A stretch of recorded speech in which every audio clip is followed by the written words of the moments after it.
Thanks. Actually, it might be good, Akbar, if you just switch on the protected areas on that map there with the diagram there. So Tom has been talking about commission errors, over-representing the occurrence of a species in protected areas. And so, just to see it graphically, almost certainly that species does not occur in every one of those protected areas, therefore habitat reasons or whatever to do with the scale of which the species is mapped. Okay, that's Tom's point, I think, yeah? Almost certainly, and no one's going to dispute that. So that's the Ross just spoken, which I won't repeat that. We actually have omission errors as well. Probably not many with this species, there might be some. Actually, Craig, if Craig could just run up to and go for another species. Put in just type in Acanthixylus. Okay, I'll just show you a species where it's born. Acanthylus. Only two species in the genus.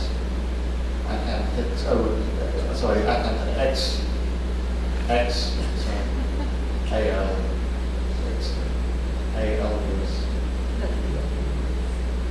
That might be nice, might it?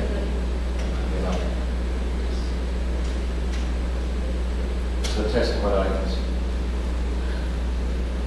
Okay, can't spell it. Then probably the Y would be an I. Acanthil. I think that should be enough. ALUs. If this doesn't work, we'll give up. Think of something we can spell. So what we're trying to show here is, what we're trying to show here is different species have been mapped differently, and so some species are mapped very well in high resolution. We almost certainly know their data. Okay, take the first species. Thanks. The map. Yeah.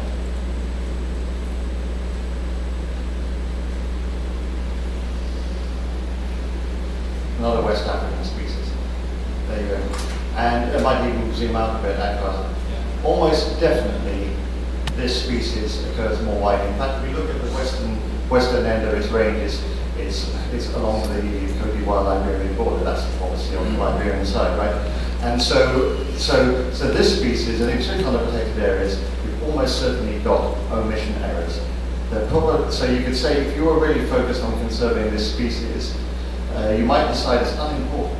Certain protected areas that might actually be essential for the survival of the species. So actually a little way to the west of the currently known distribution is the Savo National Park in Liberia. I bet you the species occurs there, but just not on current knowledge. So we have omission errors as well. We haven't actually yet thought about how to deal with omission errors on this. And so I think we're going to have solutions, but it's important when we go for integrating knowledge products, we're going to come up with these sorts of things that have unintended consequences. We shouldn't use this to prevent integration. That would be a totally retrograde step. But we do need to make sure that we have health warnings and have ways of dealing with issues to prevent this from being misused. Thanks.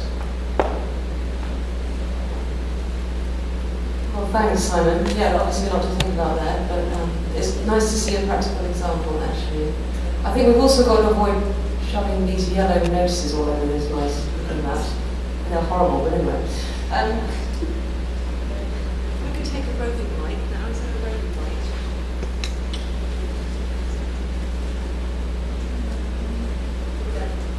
Thanks very much. I think just for the last, it's now only going to be half an hour, but I think what would be really good would be to talk about what we're doing already. Oh, yes, please. Yes, very, very short.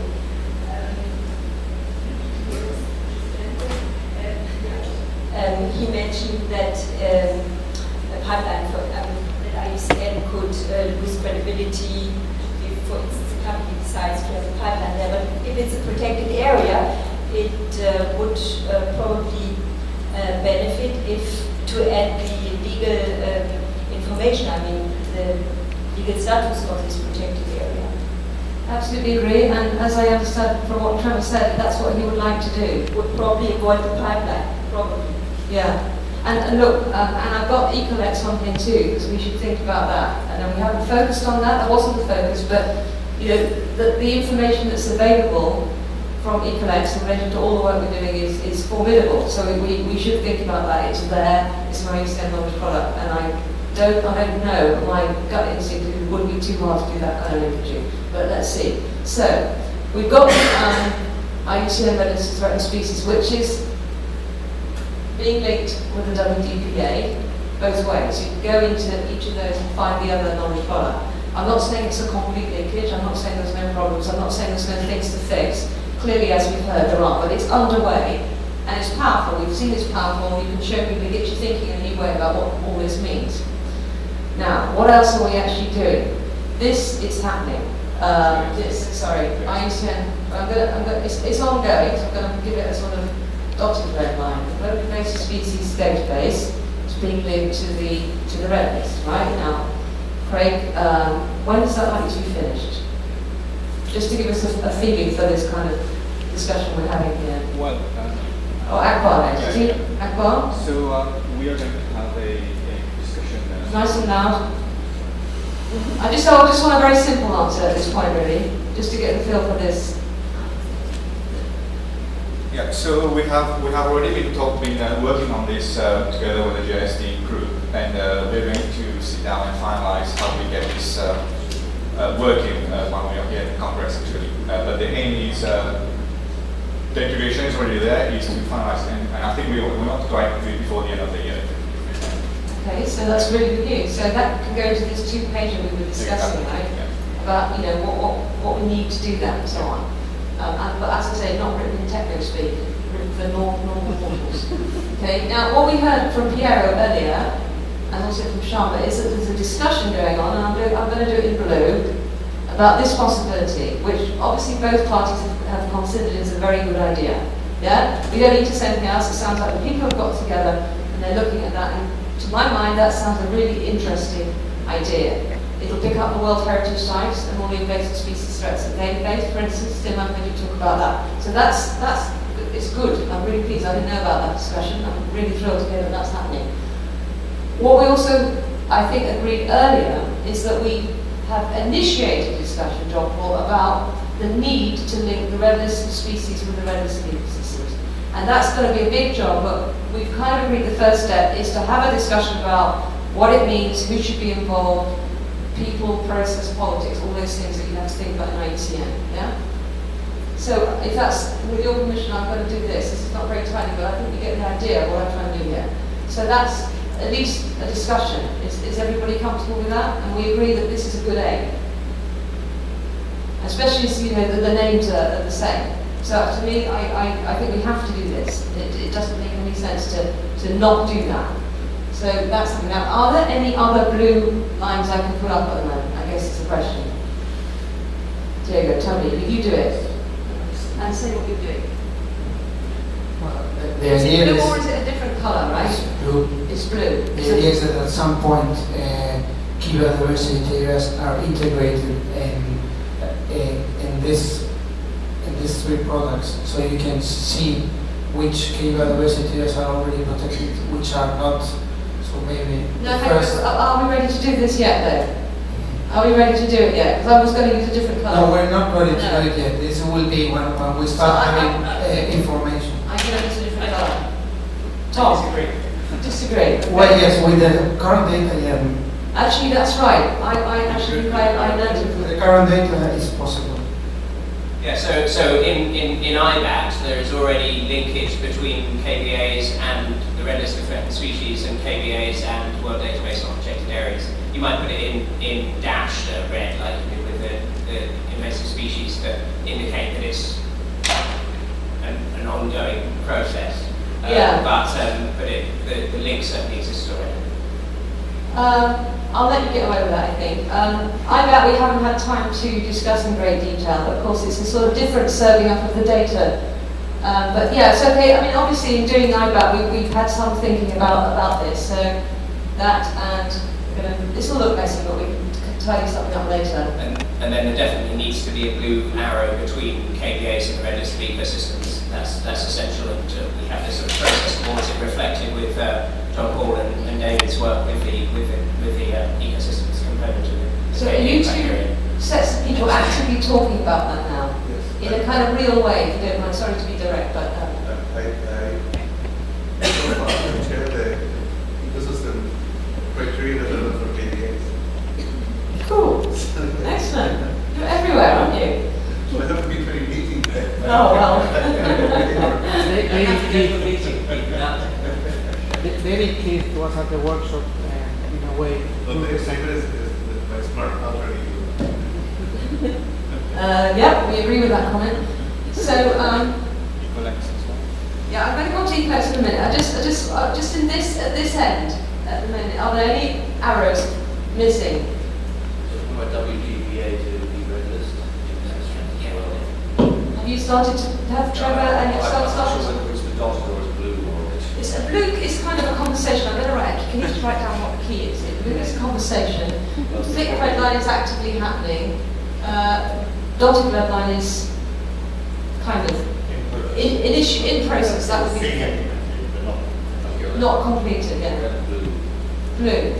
It's starting to talk about it, but that's obviously got to be the start. So that's great. Yeah. And if we can draw a line between DPA and ecolinks, because we've already had some discussion about how the attribute of Okay. the legal designation as well as the legal regime. Okay. Just before I bring in Ecolex, I just want to ask all of you if there's any other lines here.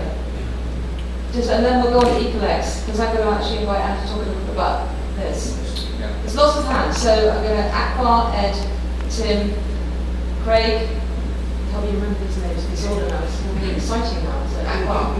Yeah, Tom, still fortunate. He's not going anywhere. Stay there. So my question about the KVA's integration with the others actually, because so far my take on the KVAs is about the new standards we're developing, right? Whereas here we're talking about KVAs as we know them as KVAs, rather than the KVAs in inverted codes.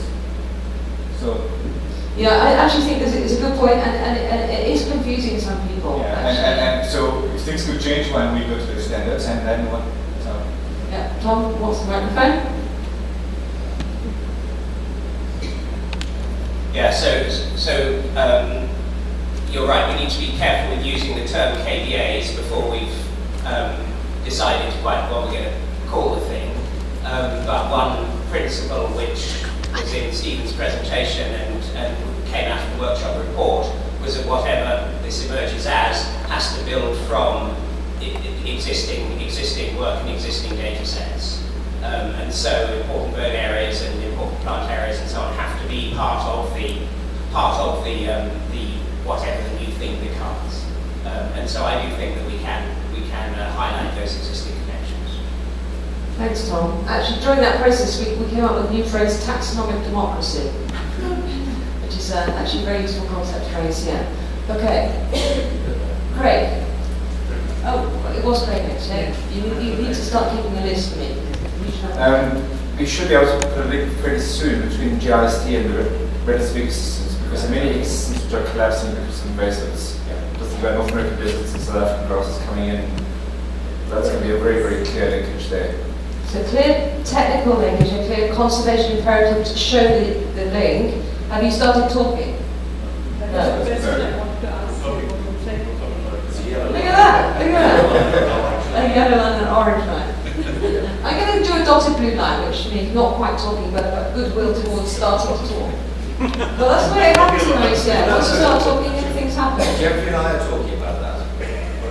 It's this lady you need to talk to. She's the powerhouse behind the GISD. Yes. So, what was it again? It was this.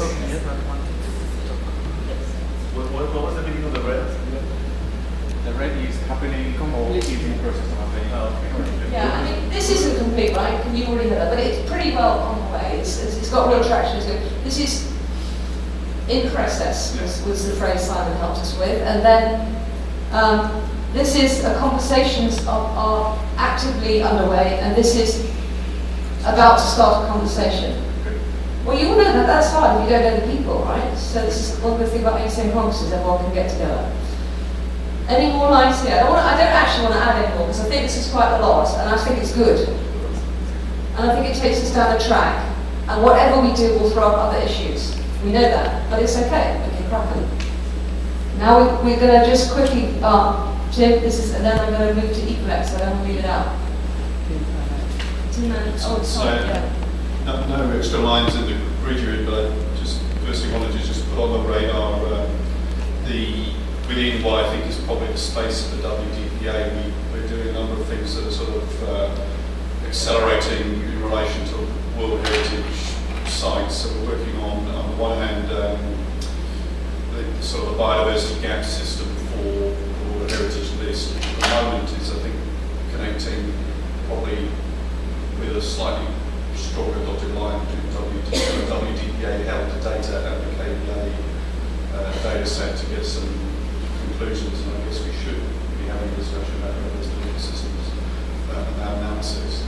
And I guess my other, and then the second area where we're working is on defining what we call the conservation outlook for each of the 270 natural World Heritage sites, which is, again, it's a product which will sit in the WDPA space. It will be something we should talk to WDPA. So I don't want to suggest it's an additional flagship knowledge thing. It's flagship the World Heritage Convention, but it's a subset of WDPA as far as this discussion is concerned. But if the World Heritage stuff is going to link to the KBAs, then surely the whole WDPA has to link to the KBAs. Whatever we've got to mean.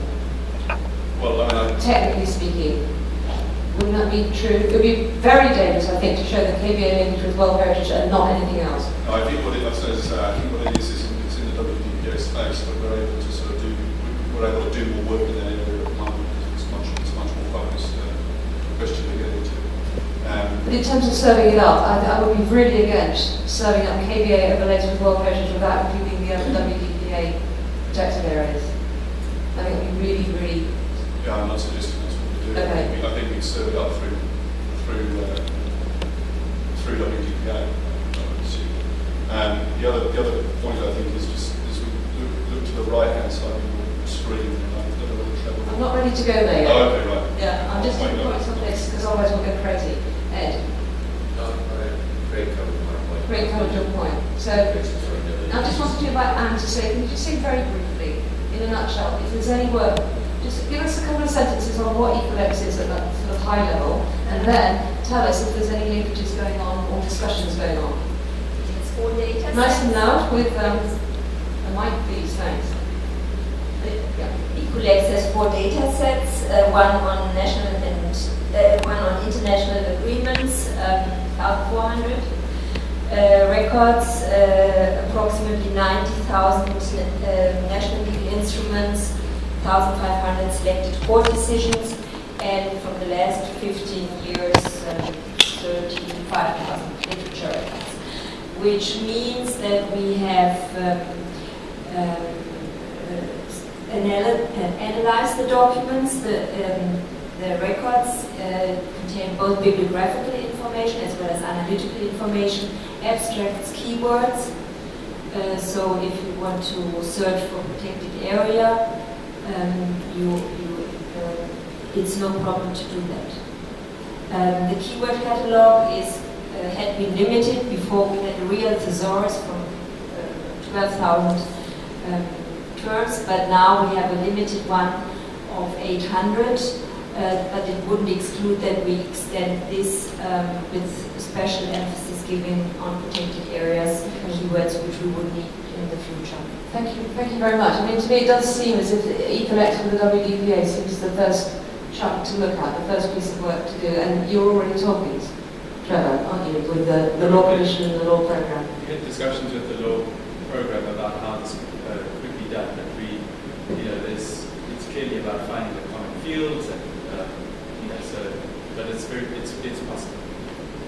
It is also technical. Have you had any It is discussions? also technically possible. Yeah, I'm sure it is actually. Have you had the discussions on the other products at the board at all? The 2 red lists, or the global invasive species database, or key biodiversity? Have you had discussions with any of these folks? No. I mean, with the Species Survival Commission, the SSC, and the World Conservation Monitoring Center, we had discussions, but this is already years ago, and at this time nobody had envisaged to link legal data with species information. Yeah, okay, thanks very much. I know you heard about that. I'm going to take Sharma and then Simon.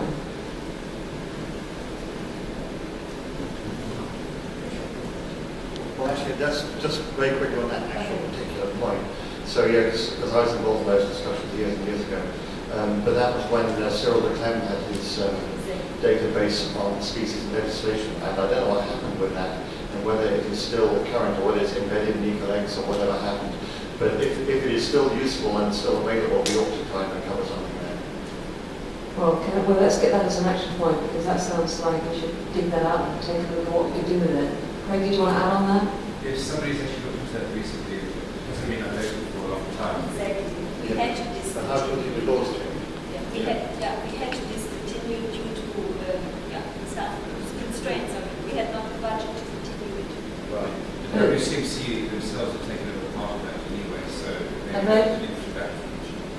So we need to revisit all that. We need to revisit all that. So the potential to link Ecolex with all the other products. I mean, it might be something you could chat with colleagues about a little bit more. But I mean, you've got enough